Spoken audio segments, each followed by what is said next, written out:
about to listen to the Dr. Dahlia Show. Sassy, stimulating medical talk radio. Any medical advice Dr. Dahlia Wax gives on her show should not be substituted for an actual visit to your medical provider. And now, here's Dr. Dahlia.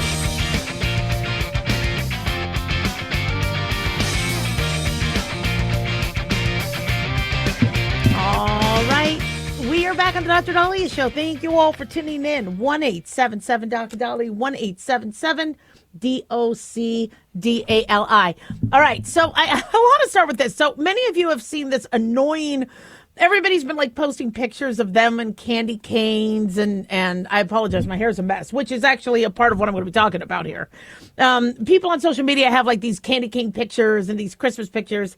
And, the first one I saw was of my friend Christy, just absolutely looks gorgeous. I'm like, oh my God, what a beautiful setting. And your photographer is awesome. I'm thinking, wow, maybe I need to get that photographer so I can do some Christmas photos. And then you start to see, everybody have these candy cane sort of pictures online. So it turns out that you could go onto ChatGTP and have them make your headshot, I had them make a Barbie doll, a Dr. Dahlia Barbie doll. And it does a pretty good job, but there's biases with it. And I'm a little confused as to what the algorithm is, because what I noticed with me is it really sexified the pictures. I didn't post them because I don't understand it. So I decided to ask ChatGTP, I did. I asked ChatGTP for a candy cane picture because I didn't know how everybody was doing it. So I go, do the candy cane picture. And I set my headshot, and in all my clothes, I don't ever wear anything low cut. I mean, I'm just, even when I, was really younger and I had an amazing body, I still always did the turtleneck thing. I just like to be covered. I really don't like to be all out there.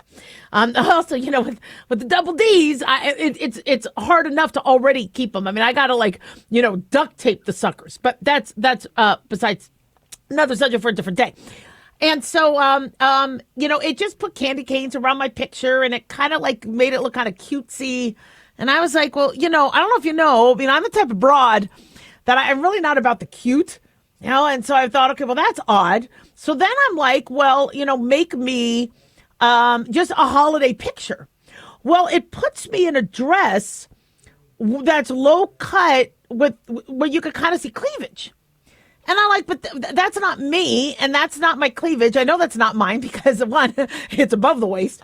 Like no, just, okay, how about make me, how about do a cute Santa picture? And again, it went for the sexy. Now, is it because everybody wants their Christmas picture sexified? I don't.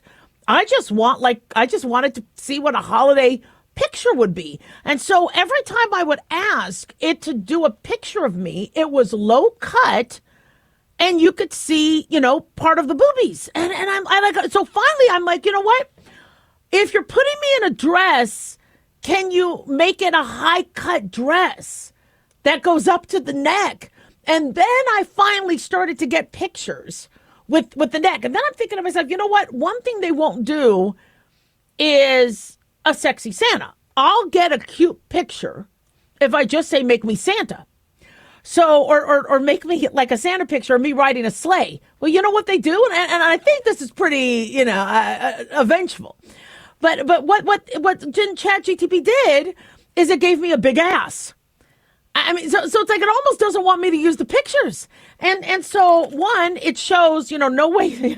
And mind you, the picture it's starting with is just a headshot, just barely bust up.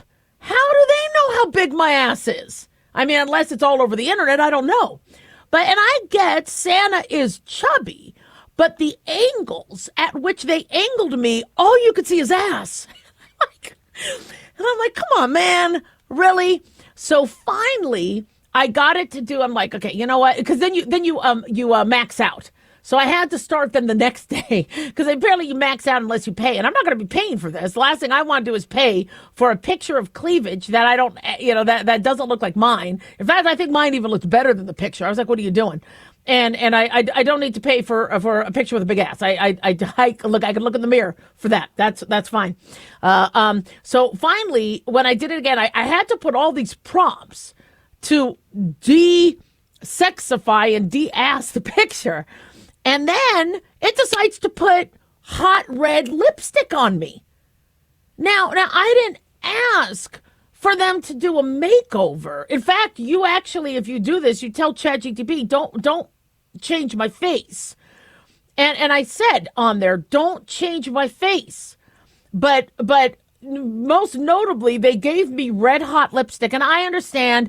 See, I wear lighter lipstick because I've never worn dark lipstick. I mean, I've maybe gone with some of the more neutral mauve or things like that, but I just don't wear hot red. So it put me in that, and I actually look kind of good. It just, I'm not going to do it. Because, see, the reason why I also don't do it is then it gets on the teeth. And then if you kiss somebody, it's on their cheeks. So I like lighter. Not that I keep kissing people, but I kiss people. And so I want, like on the cheek and things. I don't want that. So, yeah. But another thing they did also, which I thought was very, very shocking, was they gave me 2 eyebrows, right? And I know I'm supposed to have 2 eyebrows, but, sometimes this part, the middle kind of, but I mean, their 2 eyebrows of mine were very distinct. It's almost like ChatGPT said, look, we got to wax her eyebrows. And I'm like, what are you doing here? This is kind of ridiculous. So the biases in this, I mean, don't get insulted, but it's interesting. If you say not to mess with your face, they'll play around with it, maybe because they think they're trying to make you look how you want to. I mean, if you want to really get me, all right, put me in a sports jersey. All right, make me look more athletic. I mean, I'm that kind of a girl. I don't want the cutesy. I don't want the bust showing. And I definitely don't want people seeing, my ass any bigger than it is. And I just find these, and, people have been talking about ChatGPT being biased from a medical standpoint. It's being biased, from a political standpoint and all that. I didn't really use ChatGPT except for my Christmas pictures. And then I was like, dang. Now, on the good side, I don't want to be critical. On the good side is they didn't have food in my teeth. I mean, if ChatGPT has really been studying me this whole time, there'd be food in my teeth because I now have teeth that over the years start to have more crevices. So I always seem to have food in my teeth. So at least they fixed that. Also, there was no upper lip hair. Okay, so they obviously, so I don't mind that bias, right? But really, I don't know. So when try it, it's fun, but I don't know. There's some bias there. 1-877-Doc-Dolly, don't go away.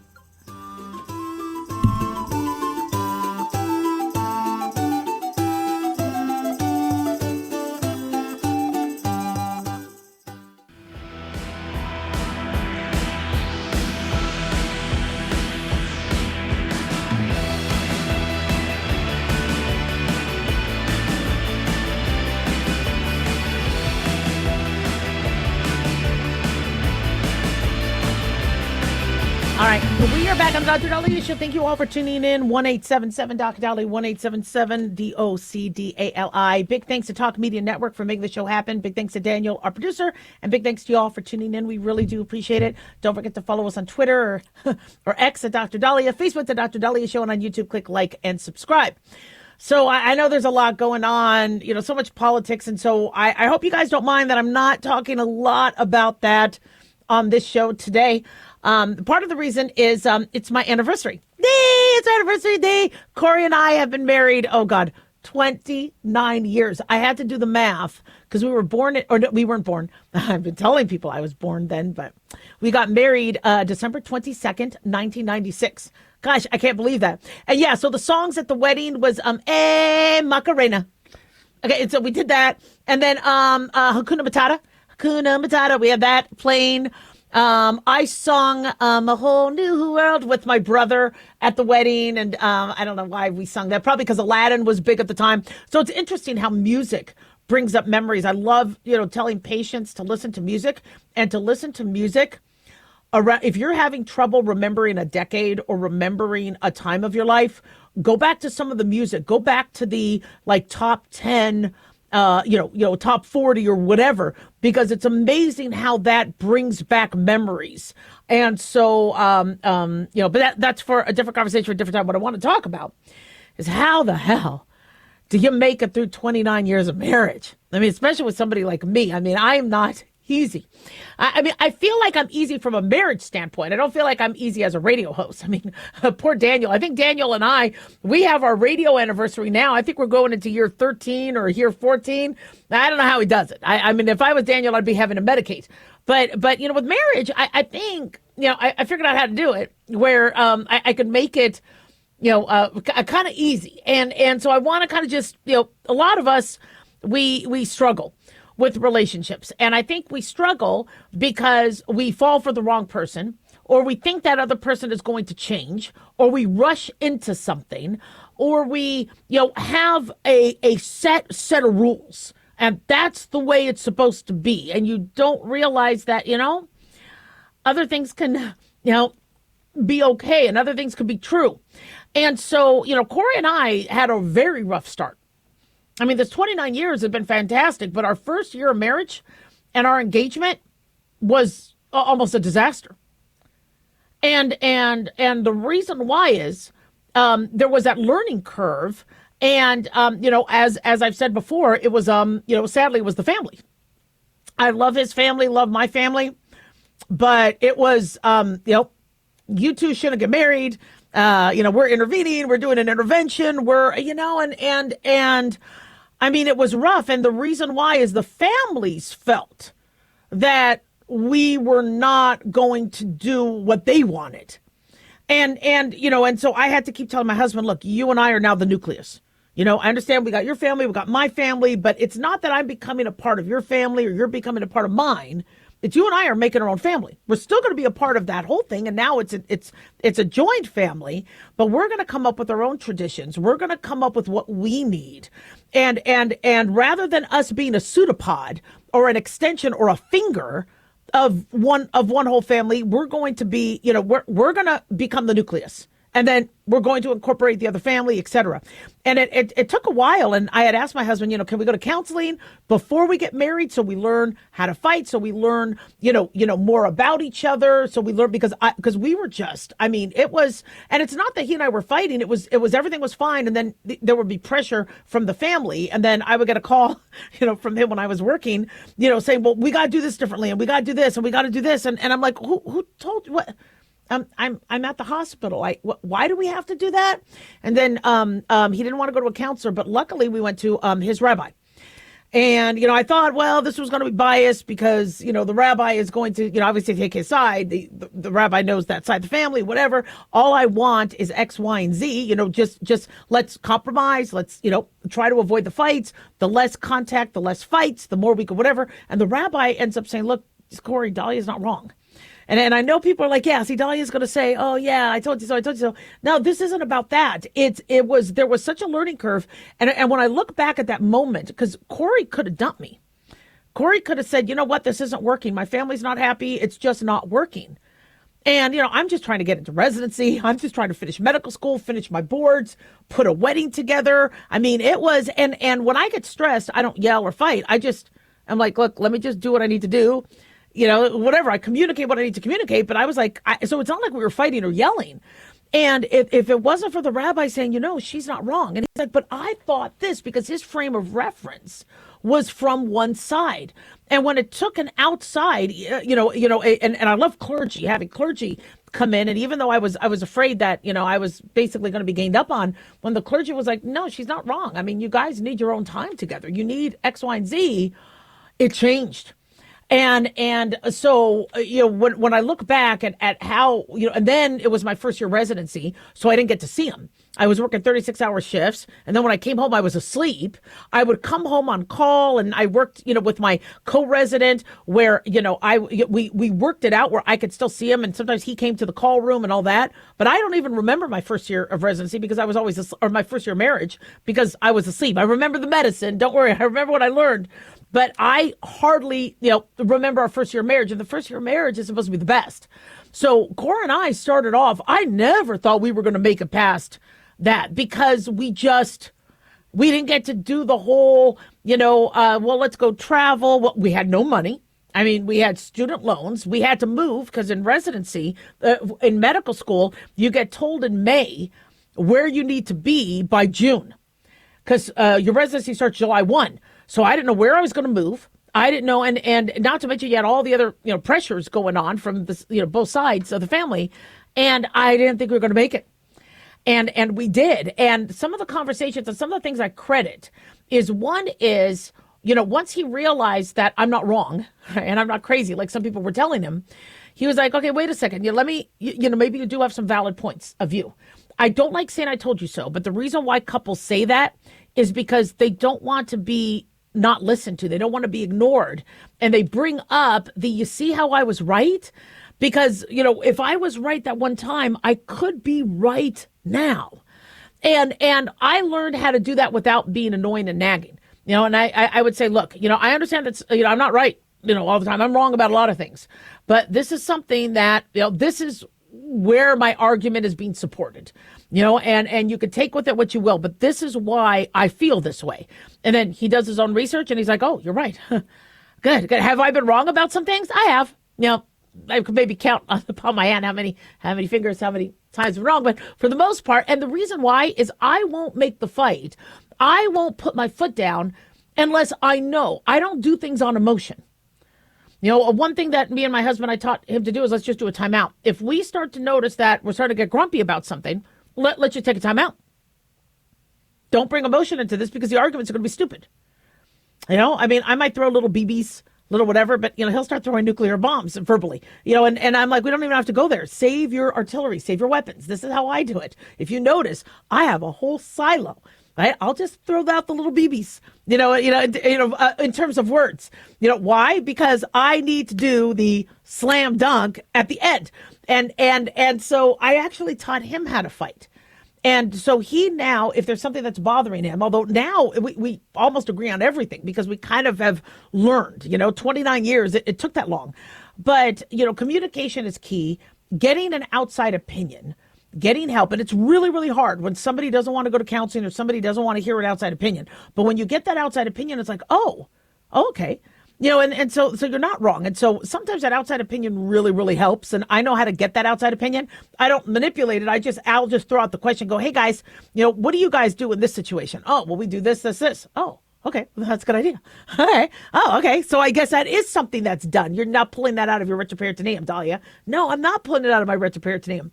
So, the closeness, the intimacy, you gotta make them feel like they are the star in your life. They are everything to you.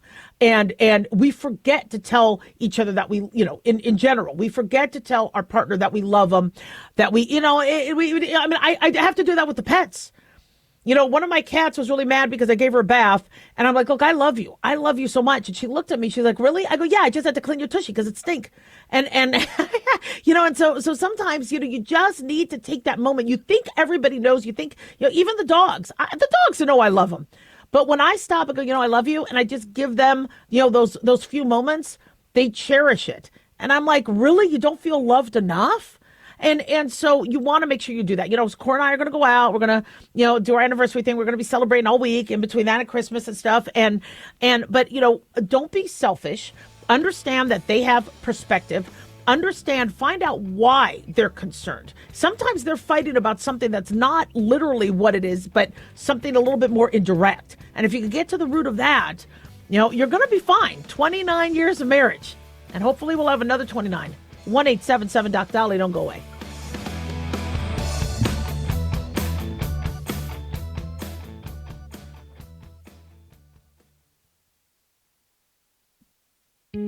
Looking for a gift that can actually help secure someone's future? It's Mark Falter's new book, Common Sense Income Strategies. It makes the perfect gift for that special someone in your life. Mark has helped thousands of hardworking Americans secure their financial future by using time-tested strategies that continue to create wealth, whether the market is up or down. Strategies that will make perfect sense once you take the time to read this powerful book. Common Sense Income Strategies brings to you what Mark has been teaching in person and talking about on the radio for decades. You've worked too long and too hard not to see the fruits of your labor. To learn how to receive your free copy, call 866-764-2635. That's 866-764-2635. Secure your future with Common Sense Income Strategies by Mark Falter. Again, to learn how to receive your free copy, call 866-764-2635. That's 866-764-2635.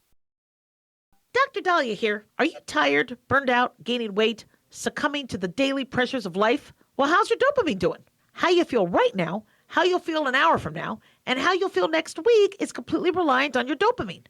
Our daily motivation and willingness to push through challenges depends on the intricate chemical process dopamine provides. Christian Kalikas and I created Deploying Dopamine, a book that tells you what dopamine is, when it dysfunctions, and how to successfully deploy it when needed. Find Deploying Dopamine on Amazon today. Check it out.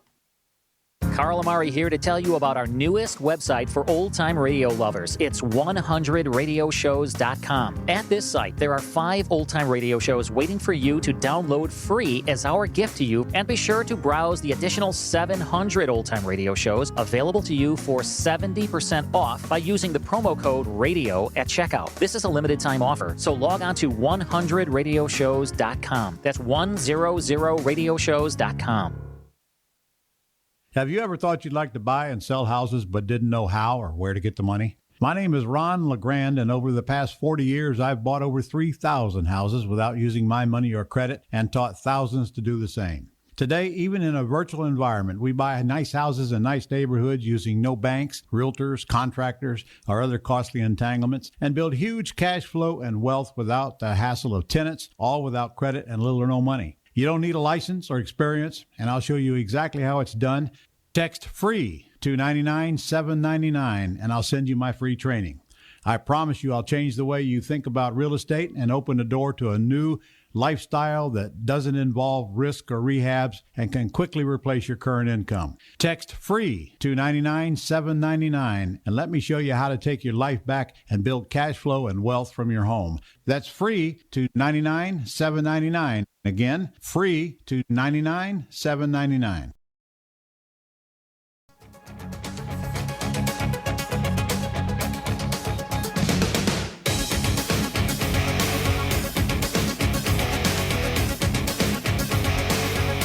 All right.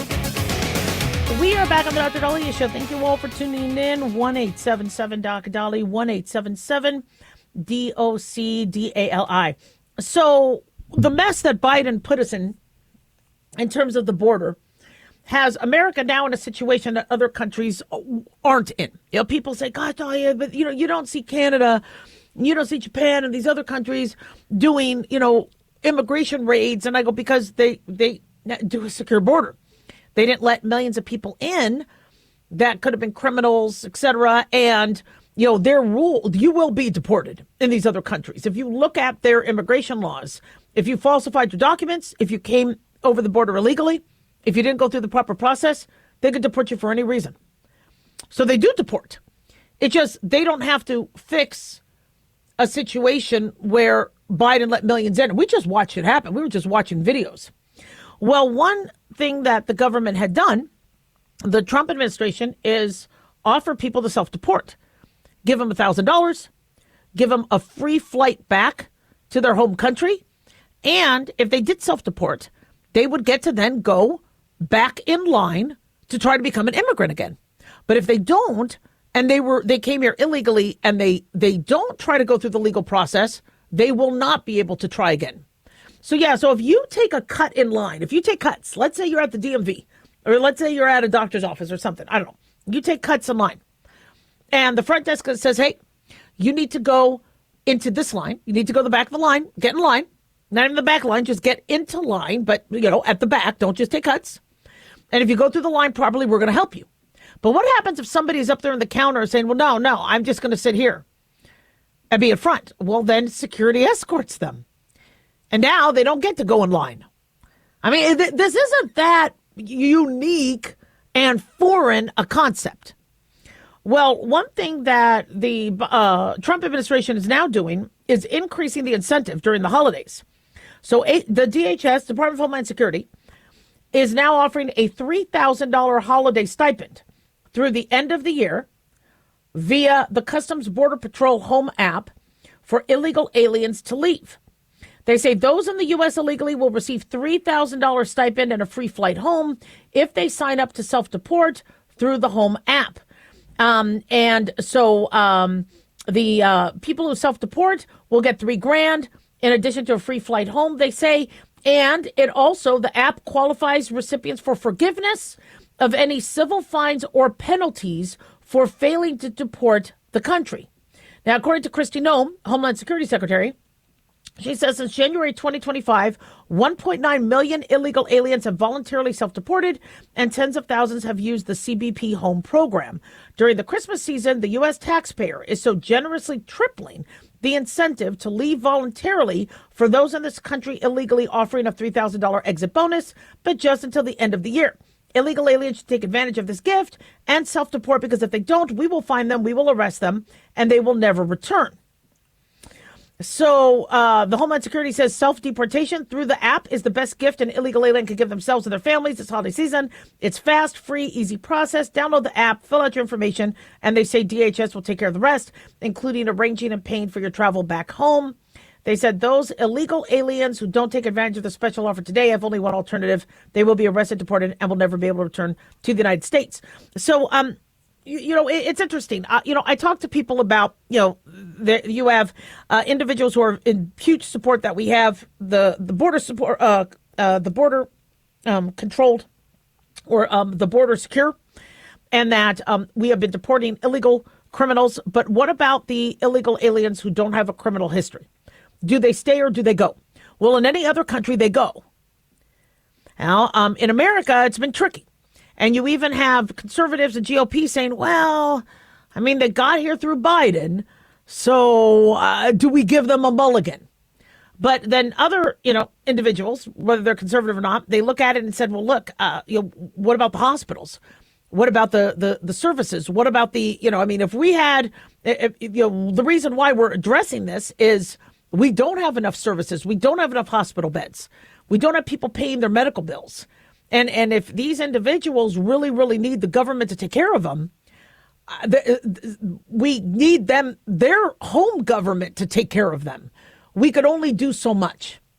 And, I'm really mixed on it because I don't want to see an abuela, somebody's grandmother who's been here many years, get deported. I don't want to see that. On the other end, if I try to do any of the BS that has happened over the last couple of years in another country, I would be kicked out right away from any other country.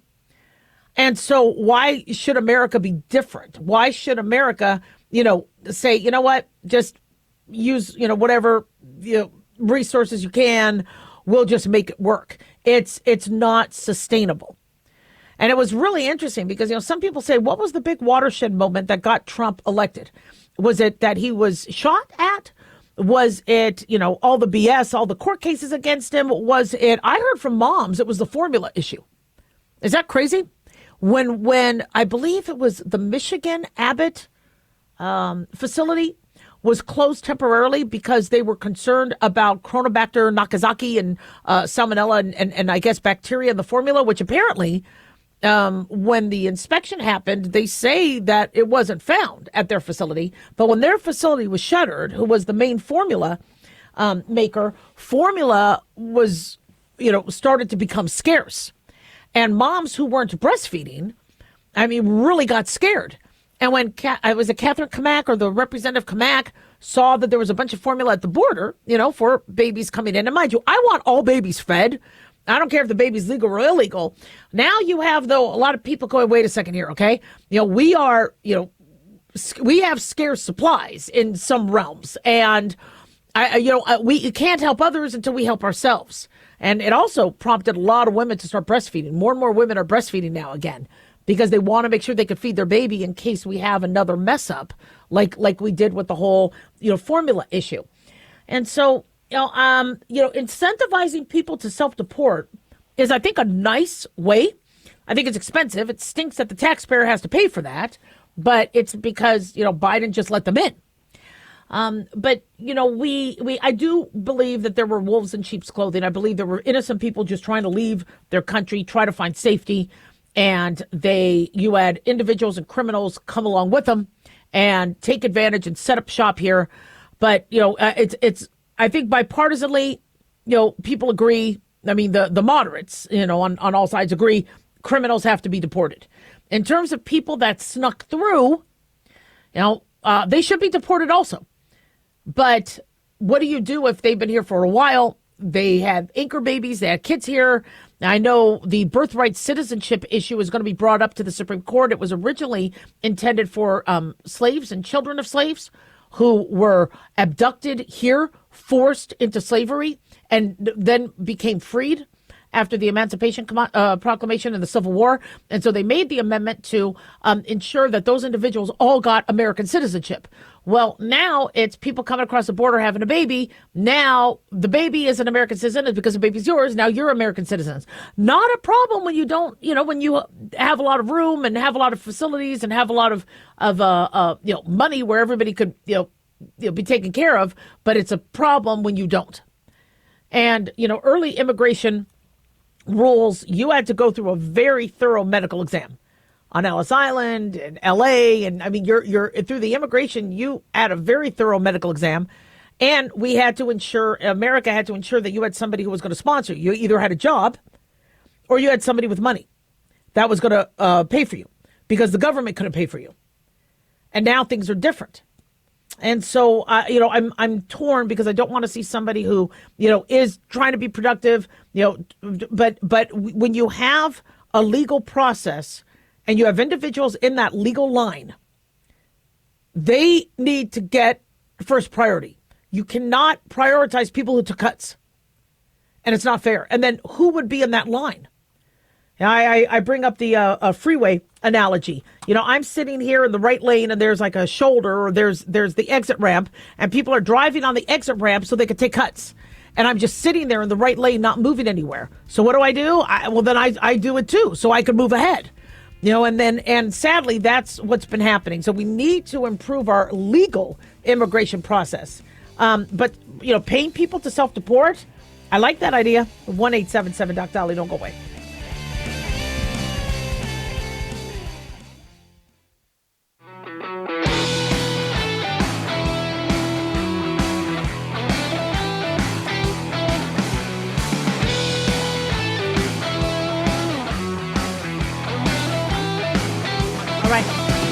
We are back on Dr. Dolly Show. Thank you all for tuning in. 1-877 Dr. Dolly, 1-877 DOCDALI. So my question to you all is, do you think it's a good move that President Trump is reducing the classification and downgrading the classification of marijuana, or do you think it's a bad move? 1-877 Dr. Dolly, 1-877 DOCDALI.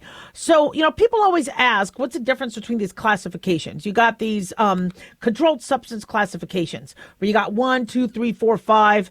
And so depending on the addictive potential, any medicinal uses, potential for dependence and abuse, they're classified. So like a category 1, a schedule 1 is your heroin, your ecstasy, your LSD, and marijuana is part of schedule 1. Now people say, well, why? Well, because marijuana has long been understood to be a drug. People get dependent on it.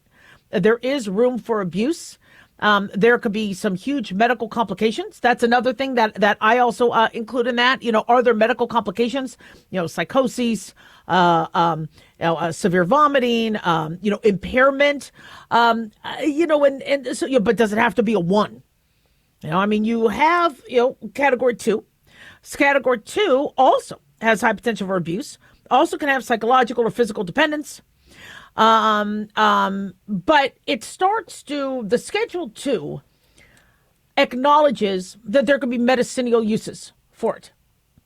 Whereas Schedule 1, even though they're going, well, let's try LSD, for severe depression or PTSD, even though they're looking at that, Schedule 1 assumes that these are just illegal drugs. Schedule 2 means, there are medicinal applications for it, such as your narcotics. Your hydrocodone, your oxycodone, those are addictive.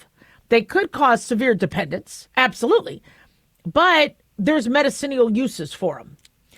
And so your Adderall, your Ritalin, morphine, fentanyl is Schedule 2. One of the reasons why this subject has been come up is fentanyl is known to kill. Marijuana, very rare that an overdose kills. Now, there's medical complications with marijuana and overdosing marijuana, but fentanyl kills you faster. Yet fentanyl is considered less severe in the controlled substance realm. Why? Because it's a prescription. We use fentanyl medicinally. And then category 3 is like your Tylenol with codeine, your ketamine, your testosterone, anabolic steroids.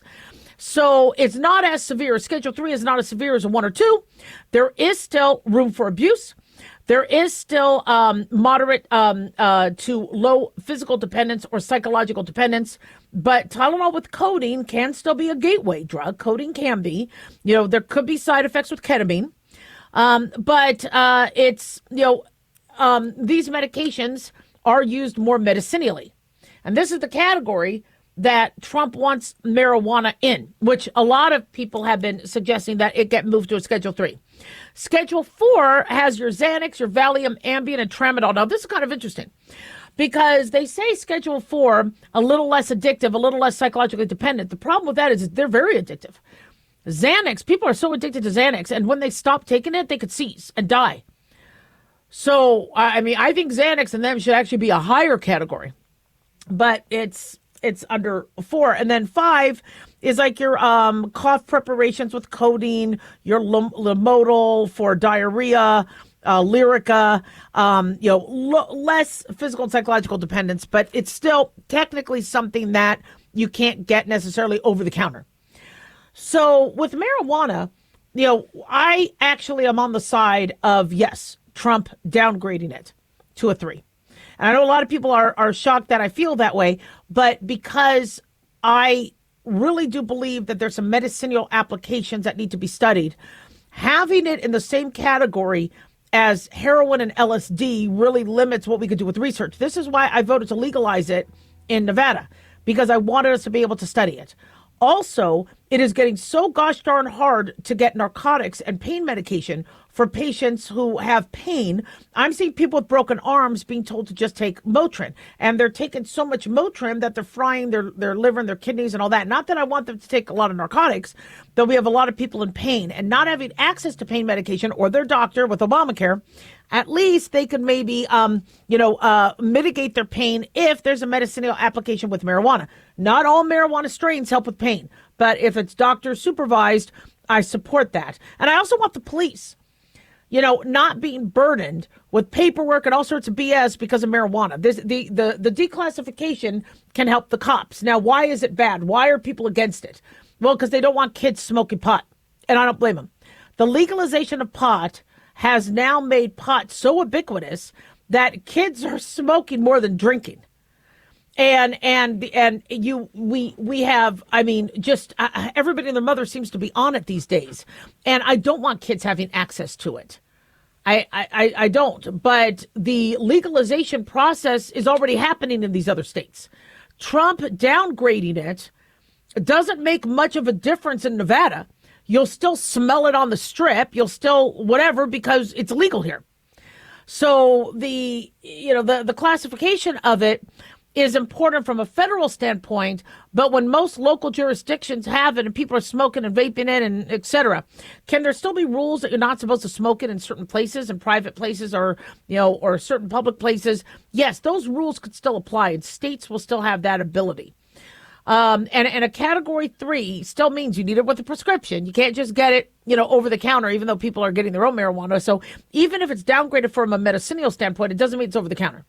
With Tylenol, it would still be, necessitating a prescription. It wouldn't be in the, you have a felony charge. It's a class 1 major drug, possession.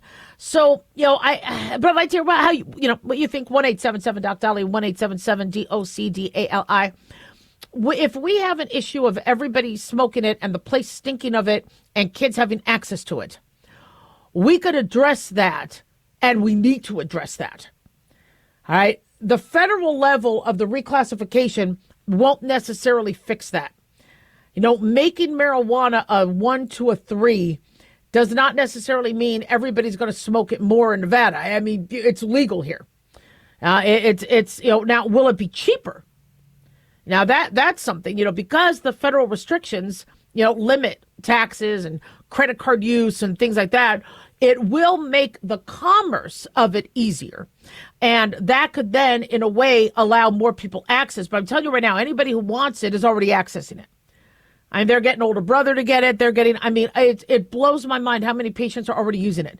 So if we want to collectively try to get society to use it less, you're not, with the exception of making it illegal again in all states, which isn't going to happen. We have to look at other things. One is we have to educate people on the health risks. All right. And, people taking nausea, they're nauseated. They have the stomach bug. So they're taking more marijuana and then they're vomiting more.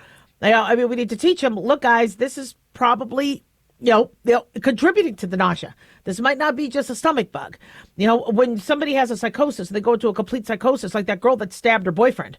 I think everybody needs to know that story of that girl, I think it was in California, who does a bong with her boyfriend while watching movies, and she ends up stabbing him 108 times. And I think she only got community service because they said she was under the influence, and it wasn't, I don't know how that happened. It was a big story a couple years ago.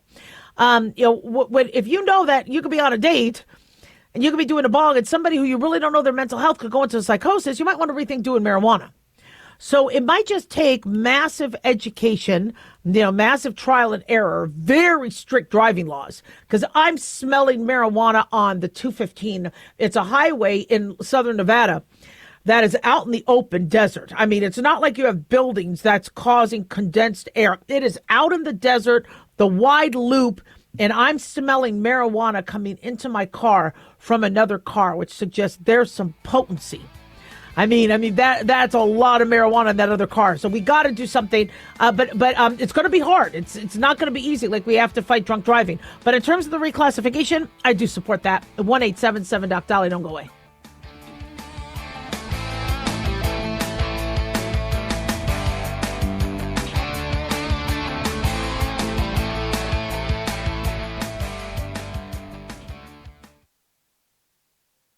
Looking for an easy read that can actually help secure someone's future? Pick up a copy of Mark Falter's book, Common Sense Income Strategies. For the past 30-plus years, Mark has helped thousands of hardworking Americans secure their financial future by using strategies that continue to create wealth, whether the market is up or down. Strategies that will make perfect sense once you take the time to read this powerful book. Common Sense Income Strategies brings to you what Mark has been teaching in person and talking about on the radio for decades. It's not rocket science, it's a pretty easy read. You've worked too long and too hard not to see the fruits of your labor.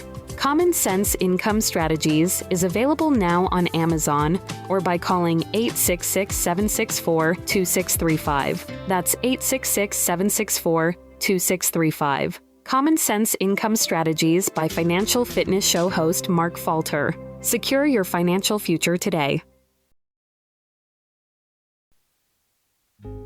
Hey guys, it's Clyde. We've had a lot of requests for Ground Zero merchandise, so we put together an online store with a big variety of high-quality items. I'm really excited to let you know about these things. We have a lot to offer you and your loved ones. In addition to our regular apparel, such as t-shirts, beanies, hoodies, and hats, we've expanded our product line with posters, flags, aprons, mugs, and a whole lot more.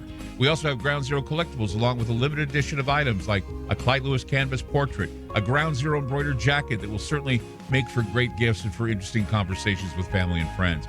And we now offer publications such as Ron Patton's book about mind control, MK Zine, and back copies of the official magazine of Ground Zero while it was in print. Paranoia, the Conspiracy Reader, also coming in 2023, are updated and revised books that I've written.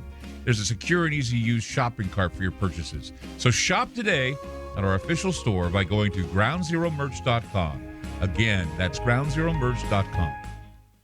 Hey guys, it's Dr. Dahlia. Fantasy football season is coming, but sadly, too many of you are taking the bench while the country takes part in one of the most exciting and lucrative industries out there. Don't know how to play? Well, huddle up and listen. Paul Kalikas and I have written a fantasy football pocket guide for beginners. This book walks you through the basics and shows you how simple and lucrative joining or creating a fantasy football team can be. Read our fantasy football pocket guide for beginners found on Amazon or follow the links on X and Facebook. That's Fantasy Football Pocket Guides for Beginners. Don't be left out.